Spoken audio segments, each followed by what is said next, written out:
Қайырлы күн, құрметті талапкер. Талапкер деп тұрған себебім сіздің талабыңыз бар. Менің есімім Айкеш Ержан Болатұлы, мен Қазақ ұлттық университетінде ағылшын тілі пәні оқытушысы болып табыламын. Бұл видеоның түсірудегі мақсатым сізге биыл ағылшын тілінен магистратураға түсуіңізге, яғни ағылшын тілінен тестіңізді тапсыруға көмектесу. Сізді осында көріп отырғаныма шын жүректен қуаныштымын. Енді бұл сабақ жөнінде айтып өтейін, байқасаңыз, мынау қазір видеоның барысында да көресіздер, біздің ағылшын тілінен сізді тестке дайындау методикамыз сол жетілдірілген.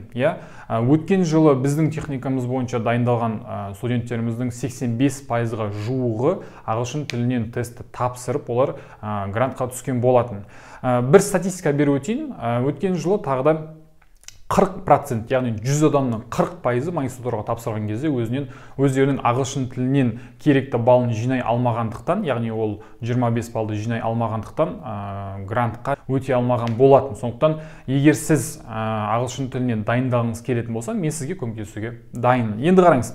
Бұл сабақтың барысында не айтамыз? Бұл сабақтың барысында сізге біздің технологиямыз қандай? Біз сабақта сізге қалай береміз, қалай пайдалы боламыз деген нәрсені түсіндіргіміз келеді. Себебі біздің сабақтарымыз өте қысқада нұсқа, ең негізгі, ең керекті, ең сізге пайдалы болатын ақпаратты ғана береміз және тесттің ішінде кездесетін. Ал сіз сол тесттің ішінде кездесетін тақырыптарды қамтып болғаннан кейін, әр тақырыптан кейін сізге тест береміз. Ол осы уақытқа дейін келген тесттер, ол тесттерді орындау арқылы сіз өзіңіздің алған біліміңізді практика жүзінде тексеріп көресіз. Түсіндіңіз ба, түсінбедіңіз ба? Енді осы жерден мынандай сұрақ туындайды. Сіздер кейбіреулеріңіз сұрап жатады, осы тесттер келе ма, бұл келмей ма деген сияқты. Бұл жердегі ең негізгі мәселе бұл тесттің келу келмеуінде емес. Біздің мақсат сізге сол ағылшын тілінен келетін тесттің ішіндегі тақырыптарды қамту. Ал негізгі тақырыптарды түсінгеннен кейін, оларды қалай қолдану керек екенін білгеннен кейін, сізге мына тест келе ме, басқа тест келе ме уже маңызды болмай қалады. Сондықтан өзіңіздің фокусыңызды тақырыптарды түсінуге арнаңыз. Ал біз оның ішіне келетін бүкіл тақырыптарды қамтуға тырыстық және сізге пайдасын тигізеді деп ойлаймын. Бұл видеоны көріп болғаннан кейін төменде сізге сілтемелер қалдырамын. Бізге жазсаңыз болады, бізге хабарлассаңыз болады. Біз сіздің биылғы ағылшын тілінен тестіңізді 50 балдан 50 балды алуға барынша көмектесуге тырысамыз.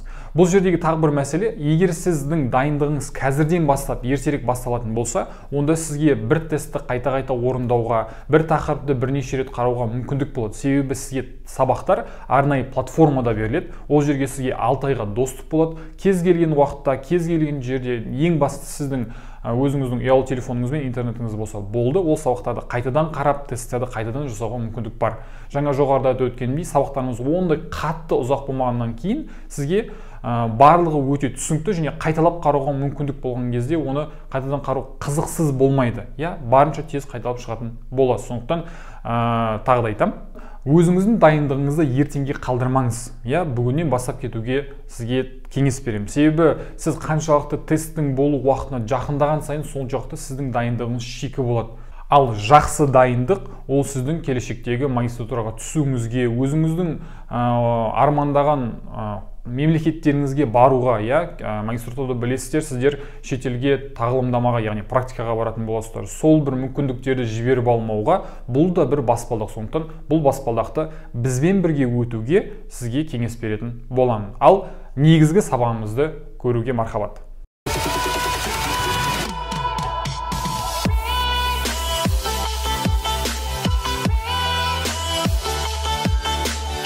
Бүгін біз зат есімнің көпше түрі және жекеше түрі туралы сөйлесеміз. Singular and plural nouns, Окей, singular деген жекеше, plural деген көпше түрі. Негізі біз зат есімдерді бір заттан көп зат жасауымыз үшін жай ғана S әрпін жалғаймыз. Мысалға, boy, boys, ол бір. Екінші ереже, мынау әріптерге бітетін болса, біздің зат есімдер double S, CH, SH, CHO, X-ке бітетін болса, онда біз ES әрпін жалғаймыз. Мысалға, bosses, brushes, benches, potatoes, foxes. Бостар, щеткалар, скамейкалар, картошкалар және түлкілер деген сияқты сөздерде біз осылай ES жалғап өтеміз. Біріншісі сонда жай ғана S жалғаймыз. Екіншісі ES жалғаймыз. Үшіншісі бізде қайтадан баяғы сол өзіміздің ережеден ауытқуларымыз. Мысалға, бірінші ережеден ауытқуымыз ол түбірі толығымен өзгеретін сөздер. Мысалға, man, ер адам, ер адамдар. Women, women, әйел, әйел адамдар. Goose, geese, қаз, қаздар. Tooth, teeth, тест, тістер. Mouse, mice, тышқан, тышқандар. Ox, oxen, бұқа, бұқалар. Child, children, бала, балалар. Person, people, адам, адамдар деген сияқты. Енді көп адамдардан мынандай нәрсе байқаймын. Осы көше түрге келген кезде, именно мынау man, man, women, women келген кезде. Біреулер бүйтеді. Policeman дегенде жекеше түрін policeman дейді, көше түрі қалай болады десем, policeman деп жалғап жүреді. Ол негізі дұрыс емес, себебі біз man-ді man деп айттық қой көше түрінде. Ол кез келген жерде man, man болып өзгереді. Сол сияқты policeman болса ол полицейский, бір адам, иә, policeman ол полицейскийлер. Тура сол сияқты policewoman болуы мүмкін жерде, иә, полицейский әйел, policewomen, полицейский әйелдер болып өзгереді. Сондықтан мынау policeman деп айтып жүрмеңіздер. Окей? Бұл біздің үшінші ережеміз, яғни ережені ауытқулар. Ережені ауытқудың тағы бір түрі ол еш нәрсе өзгермейтін түрі. Жекеше түрінде де, көпше түрінде де бірдей. Мысалға their, иә, ол бұғылар, бәрі бір оған.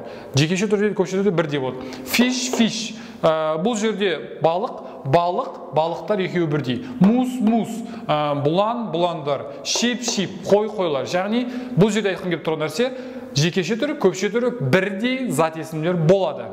Келесі ол бізде F-ке біткен зат есімдер көпше түрге айналған кезде F-іміз VES айналып кетеді. Мысалға leaves, жапырақтар. Knives, пышақтар. Lives, өмірлер. Wife, әйелдер деген сияқты F-іміз біздің VES-ке айналып кетеді.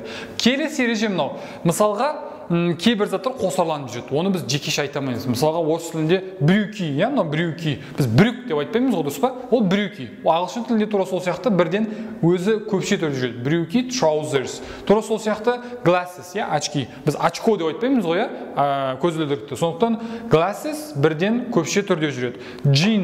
Джинсы, boots, сапаги, етік деген сияқты. Сапаги орыс тілінде. Сондықтан S бірге постоянно жүреді. Окей, бұны анықтап алдық, бұл 6-ау. Енді 7-шісі біз осы жекеше түрде және көпше түрдегі зат есімдерді айтқан кезде әрине біз many, much, few, little, a few, a little деген нәрселерді міндетті түрде қозғап кетуіміз керек. Себебі бұлар постоянно осылармен бірге жүреді. Many, few, a few дегендердің барлығы олар саналатын заттармен 1, 2, 4, 5, 6 деп санайтын заттармен қолданады. Many деген көп, few деген аз, a few деген кішкене. Окей? Саналатын заттармен қолданылады. Much деген, little, a little деген ол саналмайтын заттармен қолданады. Саналмайтындардың ішіне не кіреді деген кезде көп адамдар күріш, бір нәрсе енді білмеймін енді. Шаш деп бөлек-бөлек айтылады. Негізінде саналмайтын зат есімдерге біз бірінші бүкіл сұйықтар кіргіземіз. Ол қымыз, айран, білмеймін енді, су, пиваны қосасыз ба, білмеймін, кез келген сұйықтардың бәрі саналмайды. Екіншісі абстрактілік заттар, сезімдер. Мысалға махаббат, жек көру, кез келген сезімдерді санай алмайсыз. Үшінші ауаны санай алмайсыз, иә.